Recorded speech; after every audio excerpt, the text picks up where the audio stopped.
여러분은 혹시 십승지라는 말을 들어보신 적 있나요? 풍수지리에서 전해 내려오는 이 개념은 나라가 어지러울 때 그 땅에 살면 승리할 수 있는 10가지 길지, 즉 10번 이기는 땅을 말합니다. 산세와 물의 흐름이 완벽하게 조화를 이루어 외부의 침략을 막아내고 그 안에서 힘을 길러 역사의 전환점을 만들어낼 수 있는 곳. 그런데 이 십승지 이야기를 할 때면 늘 궁금증이 생깁니다. 정말 땅의 기운만으로 역사가 바뀌는 걸까요?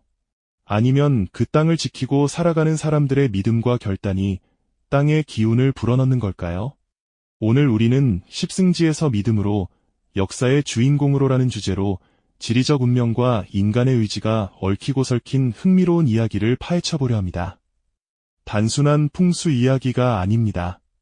절망적인 상황 속에서도 한 줄기 빛처럼 남은 땅을 지키기 위해 몸부림친 사람들, 그리고 그들이 터전으로 삼은 땅이 어떻게 역사의 흐름 자체를 뒤바꾸는 무대가 되었는지 그 생생한 현장으로 여러분을 안내하겠습니다. 먼저 십승지 개념의 뿌리를 살짝 들여다볼 필요가 있습니다. 이 생각의 기원은 꽤나 오래되었습니다. 조선시대의 유명한 풍수사이자 예언자로 알려진 남사고 선생의 격암유록이나 도참 사상에 깊은 영향을 받은 여러 비기들이 그 바탕이 됩니다. 전란과 기근, 나라에 큰 변고가 있을 때 평범한 백성들이 목숨을 부지할 수 있는 피난처로서의 땅을 지목한 것이죠. 흥미로운 점은 대부분의 십승지로 꼽히는 지역들이 한반도의 지리적 특징상 산지와 깊은 계곡, 혹은 해안선에서 다소 동떨어진 내륙 지역이라는 겁니다. 예를 들어 전라북도 무주, 충청북도 단양, 강원도 평창 같은 지역들이 대표적으로 언급되죠. 이들은 공통적으로 접근이 어렵고 지형이 험준하며 주변보다 비교적 독자적인 생태계를 유지할 수 있는 조건을 갖췄습니다. 하지만 여기서 중요한 질문 하나가 떠오릅니다. 정말 이런 지리적 조건만으로 승리가 보장될 수 있을까요? 역사책을 펼쳐보면 천혜의 요새라고 불리던 곳도 내부의 분열과 의지 상실로 무너진 경우는 부지기수입니다. 결국 땅은 단지 무대에 불과합니다. 그 무대 위에서 어떤 연극이 펼쳐지느냐는 전적으로 배우, 즉 그 땅의 사람들에게 달려있는 거죠. 이제 본격적으로 십승지라 불리는 한 장소가 실제 역사의 경랑 속에서 어떻게 기능했는지 구체적인 사례를 통해 살펴보겠습니다. 첫 번째로 주목할 곳은 지리산과 그 일대입니다. 웅장한 산세와 깊은 계곡, 넓은 평야를 함께 품은 지리산 일대는 오랜 시간 동안 난세의 피난처이자 저항의 근거지였습니다. 임진왜란 때는 의병활동의 중심지 중 하나였고 조선 후기 여러 농민 봉기의 산실이 되기도 했습니다. 특히 한국 현대사의 아픈 장면인 한국전쟁 당시 지리산은 수많은 민간인과 좌익 게릴라, 그리고 이후 그들을 소탕하려는 군대까지 끌어들인 치열한 공간이었습니다.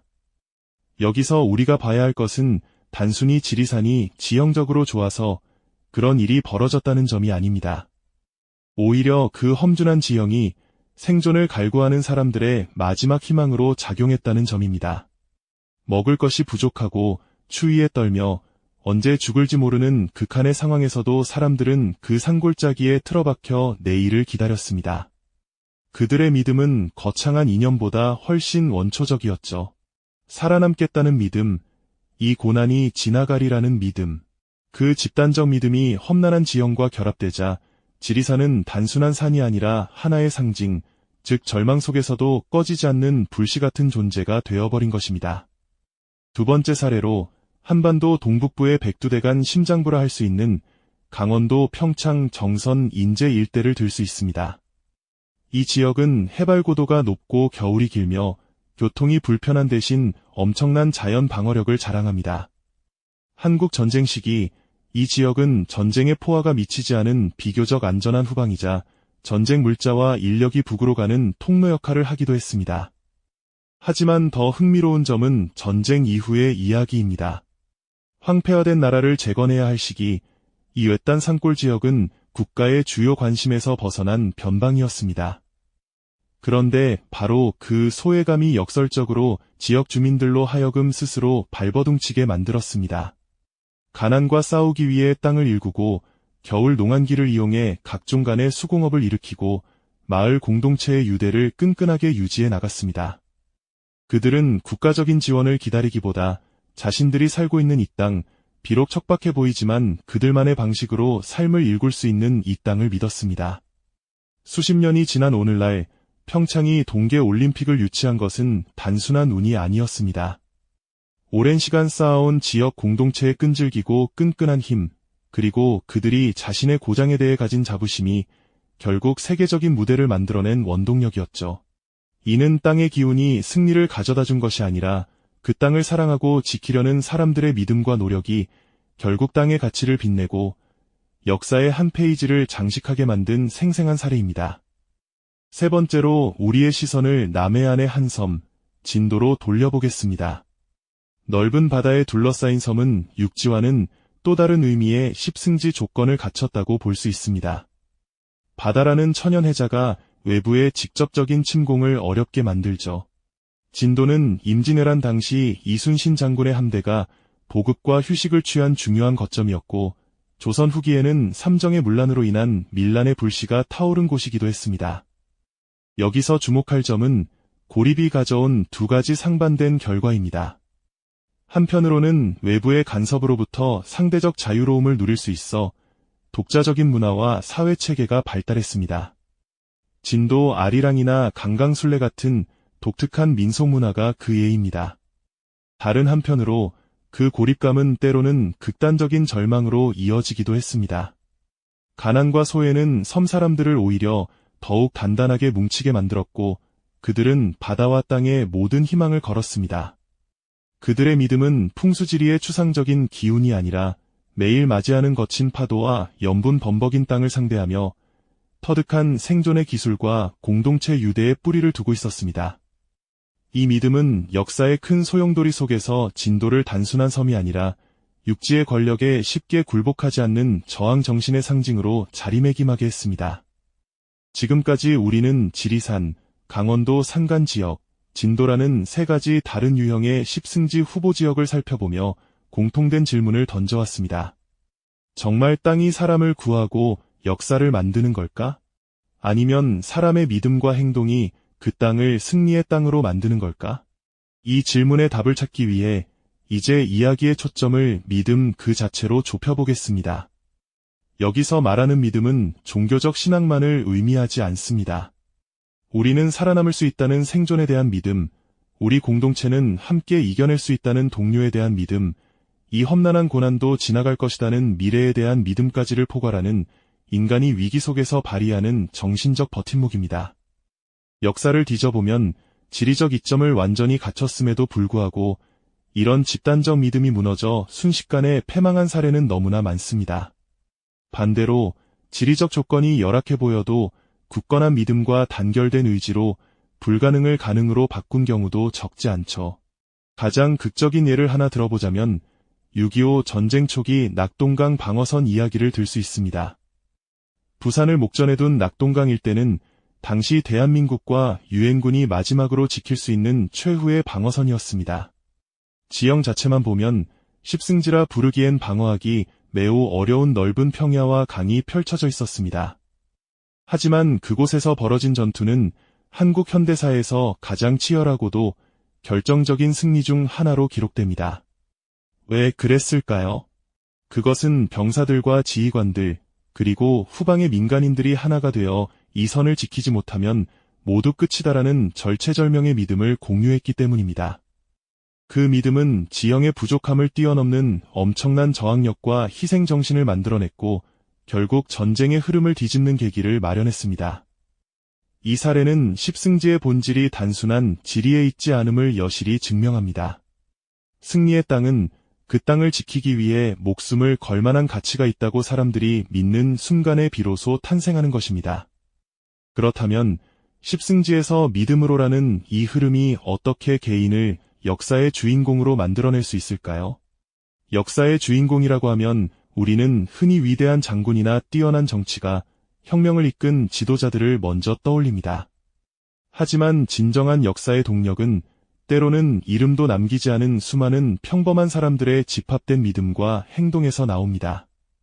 십승지라 불리는 그 피난처에서 농민은 황무지를 일구어 식량을 생산했고 장인은 부서진 도구를 수리했으며 어머니들은 아이들을 감싸 안고 다음 날을 기다렸습니다. 그들 하나하나는 역사책에 기록되지 않습니다. 하지만 그들의 수많은 생존에 대한 믿음과 행위가 모여 거대한 역사의 판도를 지탱하는 버팀목이 되었습니다.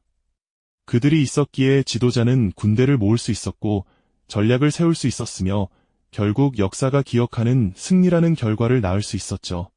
우리는 흔히 역사를 위대한 개인의 연대기처럼 배웁니다. 하지만 그 이면을 자세히 들여다보면 그 개인을 떠받치고 그 개인의 결단을 가능하게 한 것은 수많은 무명의 사람들이 공유한 믿음의 장이었습니다. 그 믿음의 장은 어디에서 형성되었을까요? 바로 그들이 서 있던 땅, 그들이 피난처로 삼았던 산과 계곡과 섬, 즉 그들이 목숨 걸고 지키려 했던 터전에서입니다. 따라서 십승지에서 역사의 주인공으로 가는 길은 단선적이지 않습니다. 그것은 끊임없는 상호작용의 고리입니다. 땅은 사람들에게 생존과 저항의 물리적 가능성을 제공합니다. 그리고 그 땅을 지키려는 사람들의 강한 믿음과 결사적인 행동은 그 땅에 새로운 의미와 운명을 부여합니다. 그렇게 강화된 땅의 상징성은 다시 더 많은 사람들에게 믿음을 불어넣는 선순환을 만들어내죠. 오늘 우리가 살펴본 모든 이야기는 결국 하나의 점으로 수렴됩니다. 그것은 인간 의지의 위대함에 대한 이야기입니다. 풍수지리가 말하는 십승지는 마치 세상의 모든 변수를 계산해낸 완벽한 공식처럼 느껴질 수 있습니다. 하지만 그 공식의 가장 중요한 변수는 결코 지도에 표시될 수 없는 것, 바로 사람의 마음입니다. 가장 험준한 산속에서도, 가장 외진 섬에서도, 가장 척박한 땅에서도 만약 그곳에 미래를 향한 불굴의 믿음을 가진 사람들이 모여 있다면 그곳은 이미 승리의 발판이 된 것입니다. 역사는 결국 땅이 쓰는 것이 아니라 그 땅 위에서 꿈꾸고 고뇌하고 싸우며 살아가는 사람들이 써나가는 것입니다. 그러므로 십승지에 대한 우리의 탐구는 단순한 지리나 미신에 대한 호기심을 넘어서야 합니다. 그것은 오히려 우리 자신에게 던지는 질문이 되어야 합니다. 우리 각자가 서 있는 지금 이 자리, 이 순간이 과연 나만의 십승지가 될 수 있을까? 라는 질문 말입니다. 주어진 환경이 열악해 보이고 앞날이 막막하게 느껴질지라도 그 속에서 의미를 찾고 희망을 붙잡으며 함께할 동료를 믿고 나아가는 그 믿음 자체가 우리를 우리 인생이라는 역사의 주인공으로 만드는 첫걸음이 될 테니까요. 지리는 운명을 결정하지 않습니다. 다만 그 지리 위에서 펼쳐질 우리의 이야기가 어떤 믿음으로 채워지느냐가 우리의 운명을 결정할 뿐입니다.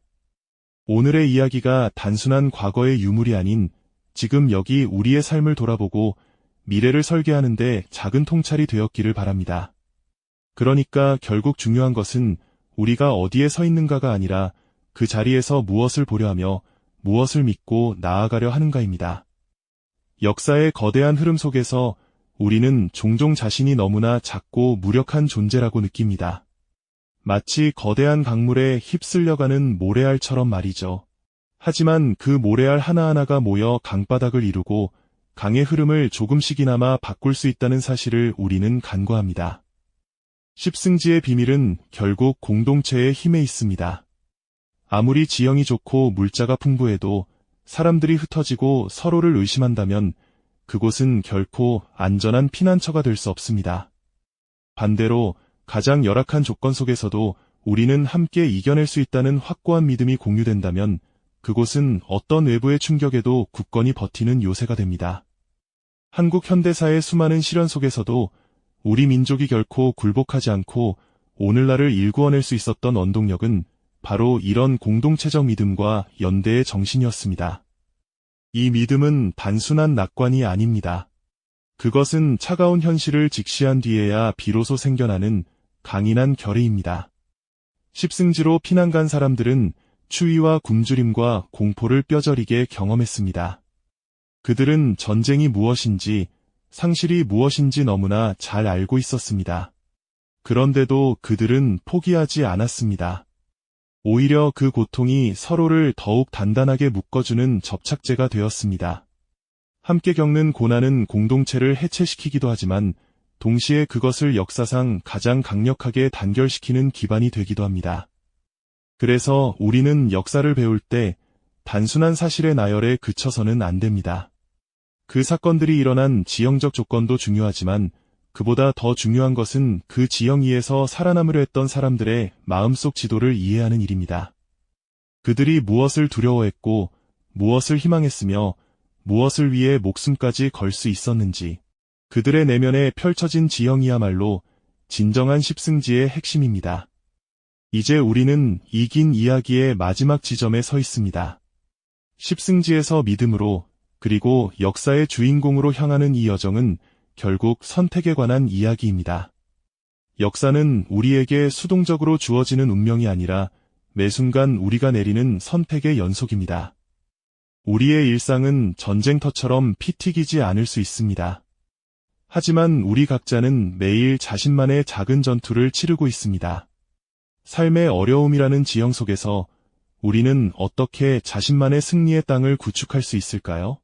그것은 외부에서 완벽한 조건을 찾아다니는 것이 아니라 내면의 확고한 믿음의 중심을 세우는 것에서 시작됩니다. 나 자신을 믿고 내 주변의 사람들을 믿고 우리가 함께 만들어가는 미래를 믿는 것. 그 믿음이 쌓일 때 우리가 서 있는 평범한 땅도 어느새 놀라운 힘을 발산하는 십승지로 변모합니다. 역사의 주인공이 된다는 것은 이름을 후세에 남긴다는 의미가 아닙니다.